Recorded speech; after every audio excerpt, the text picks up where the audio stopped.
Hello students, 2.4 के अंदर एक लास्ट क्वेश्चन रह गया है और उसके अंदर जो पॉलिनोमियल इन डिग्री 3 है उसको आपको सॉल्व करना है, उसको फैक्टराइज करना है। ठीक है, तो पहले हमने जो क्वाड्रेटिक इक्वेशन थी, जो पॉलिनोमियल इन डिग्री 2 था, उसको हमने सॉल्व किया था।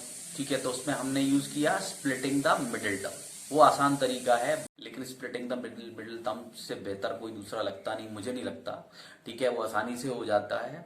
और उसकी उसकी जो टाइप्स हैं, वेरियस टाइप्स हैं, उस पर एक हम सेपरेट वीडियो बनाएंगे। उसमें एक अलग से वीडियो बना के मैं डालूंगा, जिसमें कि उसके अलग अलग टाइप्स पे हम थोड़ा सा बात करेंगे और मैं आपको उसमें अलग अलग टाइप्स के क्वेश्चंस भी करके दिखाऊंगा। और आप क्या करें, आरटी और आरएस जो बुक्स, हमारी जो सोर्स बुक्स हैं, उनको उनके अंदर उनसे आप जो है वो डिफरेंट क्वेश्चंस इसके जो हैं वो लगाइए क्वाड्रेटिक इक्वेशन को सॉल्व करने के, ताकि सो दैट कि उसमें थोड़ा सा आप उसकी वैरायटी के बारे में, उसके टाइप्स ऑफ क्वेश्चंस के बारे में जान जाओ, और वो हमें 10th में भी तुम्हें आपको काम आने वाले हैं।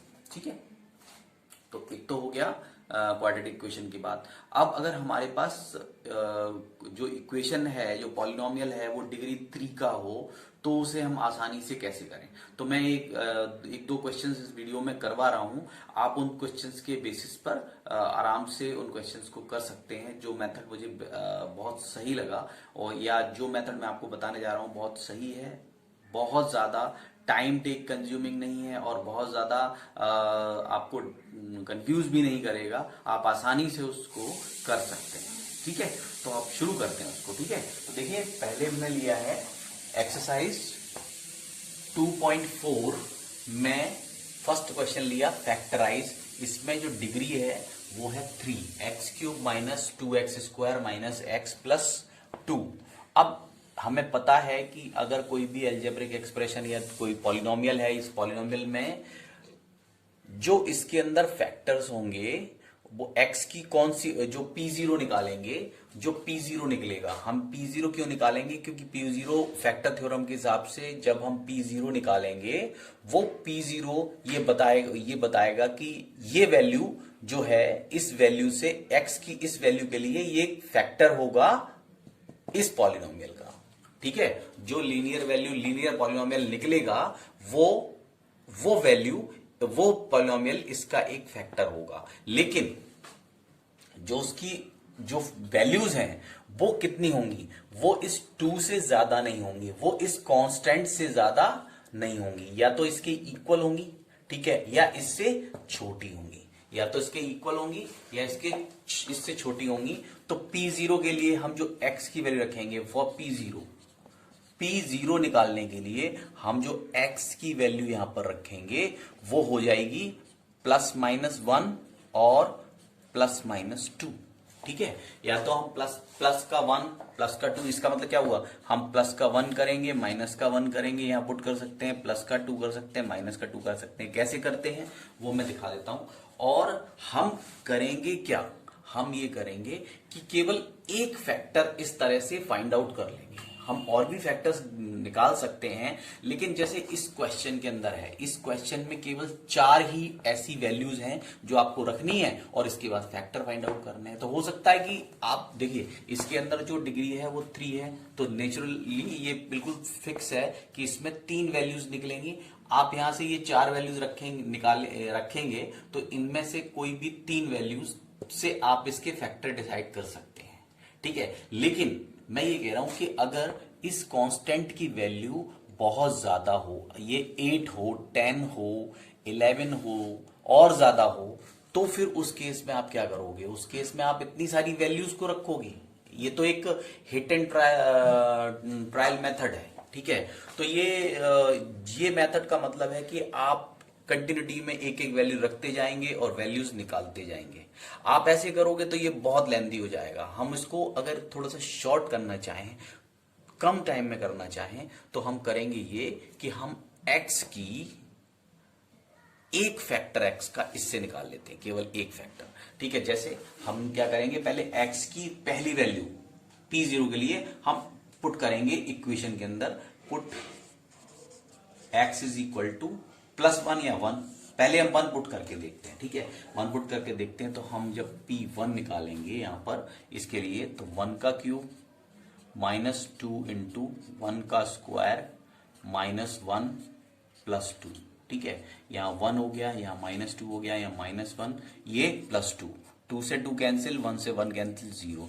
इसका मतलब है x इज इक्वल टू 1 और x -1 जो है is a factor of given polynomial, ठीक है। अब बात समझ में आ गई होगी कि हम फैक्टर कैसे निकालते हैं। हमने एक फैक्टर निकाल लिया इसका by using factor theorem. Factor theorem से हमने x -1 इसका एक फैक्टर निकाल लिया, ठीक है। अब इसके आगे बात समझने वाली है। हमें क्या करना है, x -1 इस इक्वेशन को एक बार फिर से लिखते हैं, x³ -2x² -x+2, और इसमें मुझे 3 बार, मेरी बात पे ध्यान देना, 3 बार x -1 कॉमन लेना है मुझे। 3 बार x -1 किस तरह से, x -1 यहां आ जाए, x -1 यहां आ जाए और x -1 यहां आ जाए, ठीक है। और वो तीनों को हम कॉमन लेके बाहर निकालेंगे, ठीक है।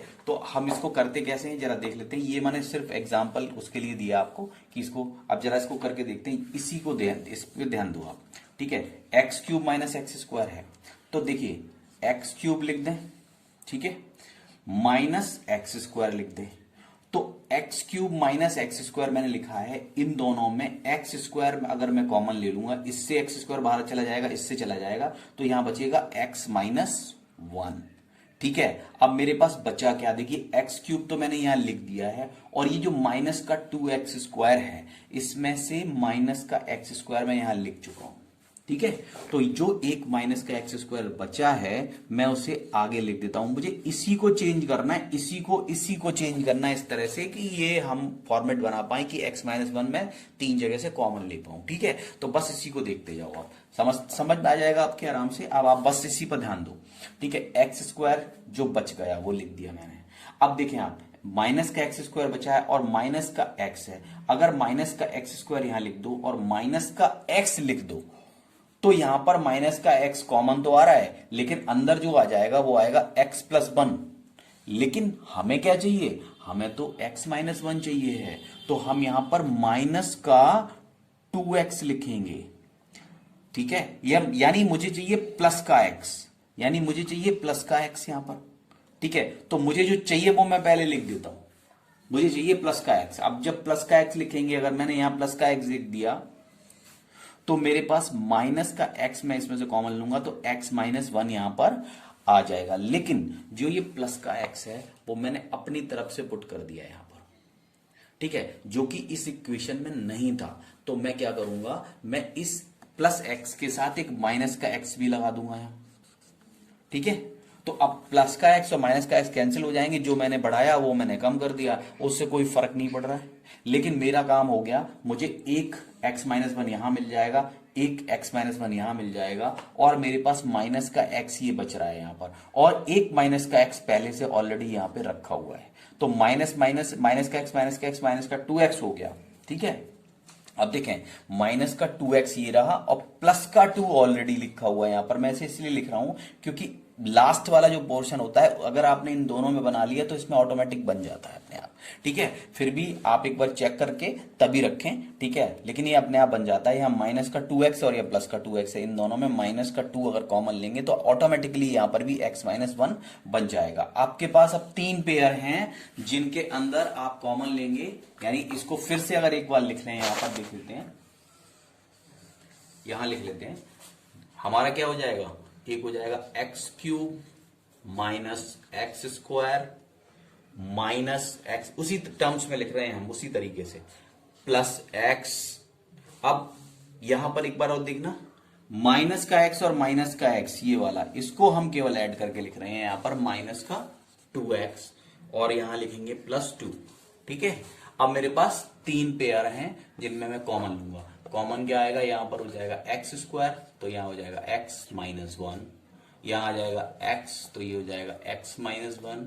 Again if we take 2 as a common here, we get x -1 inside, right. तो अब आपके पास x minus one, x minus one, x minus one तीनों जगह पे है, हम इसे कॉमन ले सकते हैं, तो आप इसे कॉमन लेके बाहर निकाल लेंगे, तो यहां क्या बचेगा, x square minus x minus two.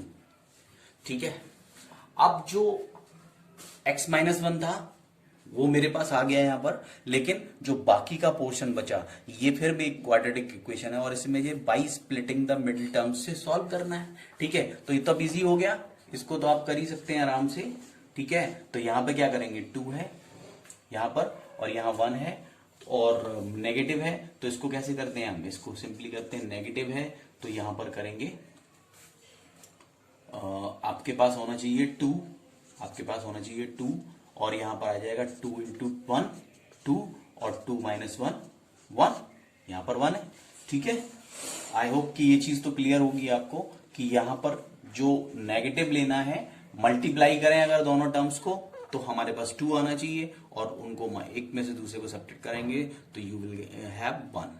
ठीक है, तो यहां x की जगह पर हम क्या करेंगे, स्प्लिटिंग द मिडिल टर्म में हम यहां 2 माइनस 1 पुट कर देंगे, x minus 2 x minus 1 x square minus 2। अब यहां पर मल्टीप्लाई कर लो आप दोनों जगह, 2x और ये प्लस हो जाएगा x minus 2 x minus 1 x square minus, अब यहां पर ये जो स्प्लिट हो चुका है इसको मैं एक बार कॉमन ले लेता हूं, यहां पर फिर से 2 पेयर बन जाएंगे, यहां आ जाएगा कॉमन x, तो x माइनस 2, यहां आ जाएगा plus 1 again x minus 2 x minus 1 x, यहां पर x माइनस 2 कॉमन ले लेंगे और ये x plus 1।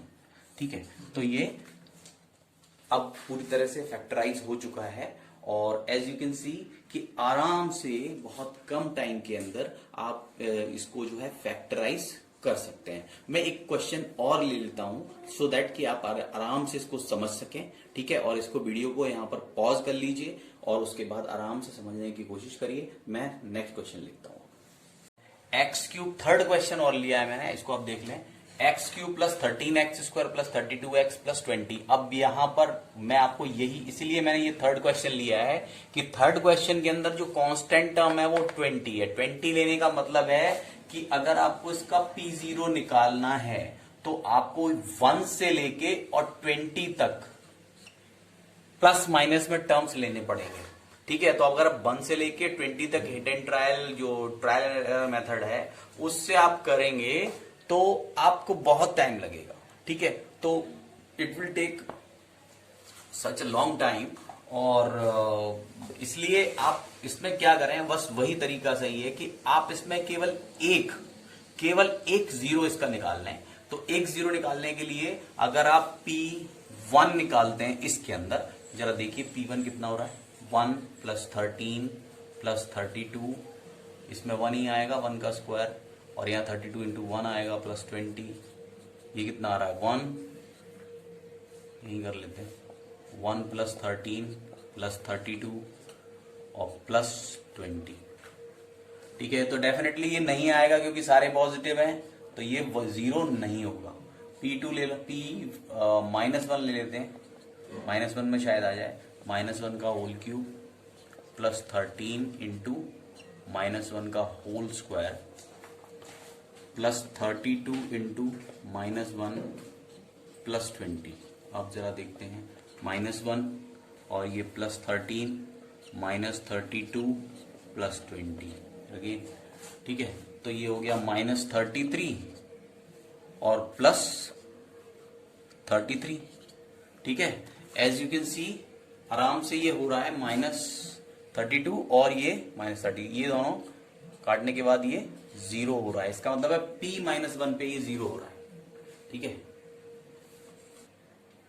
It means x is equal to minus 1, so x plus 1 जब इसे इधर ले जाओगे तो x plus 1 is a factor of given polynomial. तो इस तरह से we used factor theorem here to calculate a factor of given polynomial। हमने एक फैक्टर के लिए फैक्टर थ्योरम यूज कर ली।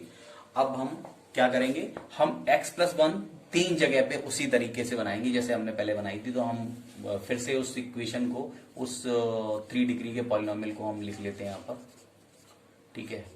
आप देखते हैं जरा, राइट। अब इसके अंदर हमें क्या बनाना है, x प्लस 1। x प्लस 1 बनाने के लिए हमें x क्यूब तो चाहिए, लेकिन x क्यूब के साथ में x स्क्वायर चाहिए, राइट। x स्क्वायर लेने से होगा क्या कि यहां दोनों में x स्क्वायर कॉमन ले लेंगे तो यहां x प्लस 1 बचेगा, लेकिन यहां पर 12x स्क्वायर एक्स्ट्रा और बचे हुए हैं, अभी 12x स्क्वायर और बचे हुए हैं, ठीक है। अब देखिए, अब 13x स्क्वायर था, x स्क्वायर मैंने इधर ले लिया तो 12x स्क्वायर एक्स्ट्रा और बचे हुए हैं। अब मेरे पास है 32x, लेकिन मुझे x प्लस 1 चाहिए, तो इसका मतलब है मुझे 12x चाहिए, यहाँ 12x। तो मेरे पास एक और पेयर बन जाएगा जिसके अंदर मैं 12x कॉमन लूंगा तो मुझे x प्लस 1 मिलेगा, लेकिन मेरे पास कितना है, 32x है, तो मैं 20x आगे लिख लूंगा। 20x और बच गए ना, 32 थे, 12 यहां आ गए तो 20x और हो गए प्लस 20, राइट। तो मेरा तीसरा वाला अगर मैं सही कर रहा हूं तो मेरा तीसरा जो पेयर है वो ऑटोमेटिकली बन जाएगा। बस मैं यहां पर इनको कॉमन लेना शुरू करूंगा, यहां से मैं x स्क्वायर कॉमन ले लूंगा तो x प्लस 1 बन जाएगा। यहां पर मैं कॉमन लूंगा 12x, तो यहां मेरे पास x प्लस 1 बन जाएगा, और यहां पर मैं कॉमन लूंगा 20, तो again I will get x plus 1, और x प्लस 1 यहाँ पर कॉमन है तो मैं उसे अंदर ले लूंगा, बाकी बाहर ले लूंगा उसको, x प्लस 1 को बाहर ले लूंगा, और x square plus 12x plus 20 मेरे पास बच गया है। मैं इसको by splitting the middle term आराम से कर सकता हूं, और there is no need to tell you again about this, ठीक है। बस सिंपली हमें x square plus 12x plus 20 को करना है, और यहीं पर हम कर देते हैं, हमें पॉजिटिव लेना है, ठीक है। 20 है, 20 को इस तरह से टर्म्स में तोड़ना है कि उनको प्लस करेंगे तो 12 आना चाहिए, और वैसे 20 तो सिंपली 10 इंटू 2 कितना होता है 20, और 10 प्लस 2 कितना आता है 12। बस इसी को हम यूज करेंगे यहाँ पर स्प्लिटिंग द मिडिल टर्म में 10 प्लस 2 लेना है मुझे, तो ये आ जाएगा 10 plus 2 x plus 20, correct. x plus 1 यहाँ आ जाएगा x square plus 10x plus 2x, अलग अलग कर लेंगे, इनको सेपरेट कर लेंगे, और बस x प्लस 1 यहाँ आएगा x, यहाँ पर ये और इसको यहाँ पर x कॉमन ले लेंगे तो x प्लस 10, यहाँ पर 2 कॉमन ले लेंगे तो again x plus 10। I hope कि यहाँ तक क्लियर होगा, ठीक है। अब हमें करना बस इसको कॉमन लेना है, x प्लस 10 हो जाएगा और ये हो जाएगा x प्लस 2, तो फिर हमने इसे फैक्टराइज कर लिया है आराम से, और इससे बढ़िया मेथड नहीं है, तो आप इसे बस इसी हिसाब से करिएगा, और इसके दो क्वेश्चंस हैं उनको आप करके देखें। आई होप कि आपको अब कोई प्रॉब्लम इसमें नहीं हो।